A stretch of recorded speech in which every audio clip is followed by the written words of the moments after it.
Hello viewers, welcome back to my channel. This is Dr. Sumit Bakshi. Today I have come up with second video on variables. If you want detailed description of variables and its types, please check out my other video.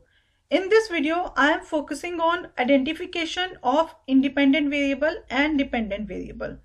Many times, students or researchers understand what variable is and its types. But even after that, they are unable to identify variables in their research problem.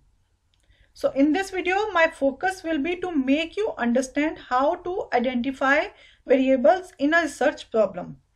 I have divided this video into two parts. This is first part in which I will talk about only independent variable and dependent variable. Without delay, let's start. What is variable? A variable is which vary and measurable. For details, please watch my other video. Let's talk about independent variable and dependent variable. In an experimental study, independent variable is for which researcher has full freedom to manipulate the variable, to change the variable, to control the variable, to measure the variable, or to observe the variable. But on the other hand, for dependent variable, researcher does not have any freedom. It is simply outcome which depends on independent variable. So dependent variable is the outcome of the variation in independent variable. It means researcher does not have any freedom to make changes in dependent variable.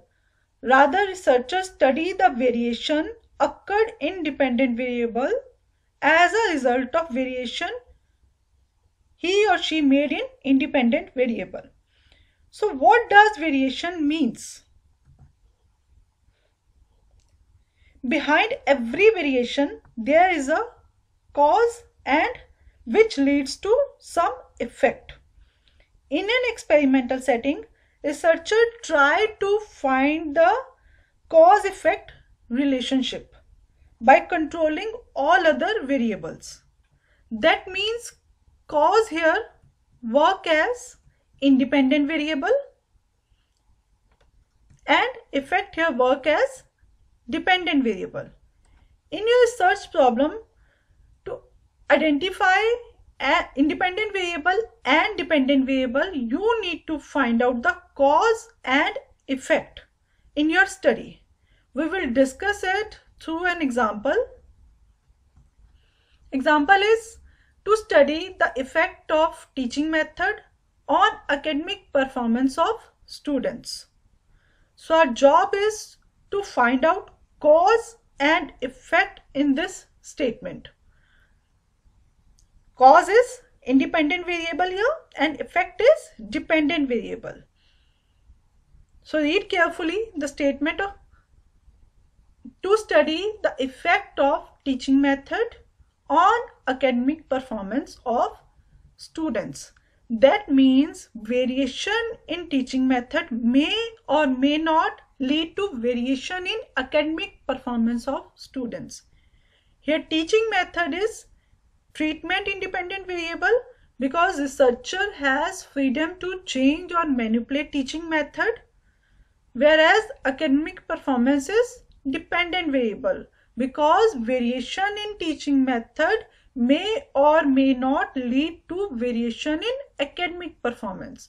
That means cause here is teaching method and effect of that cause is academic performance of students. So teaching method is cause here, which is independent variable, and academic performance is effect here, which is dependent variable. So in any research problem, to find out independent variable and dependent variable, you need to find out what is cause here and what is effect here. Now there is one more independent variable in this research problem, that is students. Let's see how. to study the effect of teaching method on academic performance of students. Now student work as independent variable here, rather measured independent variable, in case researcher want to compare academic performance across gender. If researcher is interested in comparing the performance of girls and boys, in that case students work as measured independent variable, because researcher cannot manipulate, cannot change girls into boys or boys into girls. So he can or she can simply measure the number of girls and boys in the study. So students will work here as measured independent variable. Again, this can be controlled independent variable if researcher does not want this objective. It does not want to compare academic performance across gender. In that case, he simply needs to control the gender variable. He can do this through design procedure by controlling the variable to specific males or females, by controlling his sample, by restricting his sample to girls only or to boys only, or he can do this, he can control the gender variable through statistical procedure by making gender as covariate and using ANCOVA instead of ANOVA in his analysis. So that's all with today's video. I hope you understood how to identify independent and dependent variable in research problem. Thank you. Like, comment, share my video and subscribe to Dr. Sumit Bakshi. Thank you once again.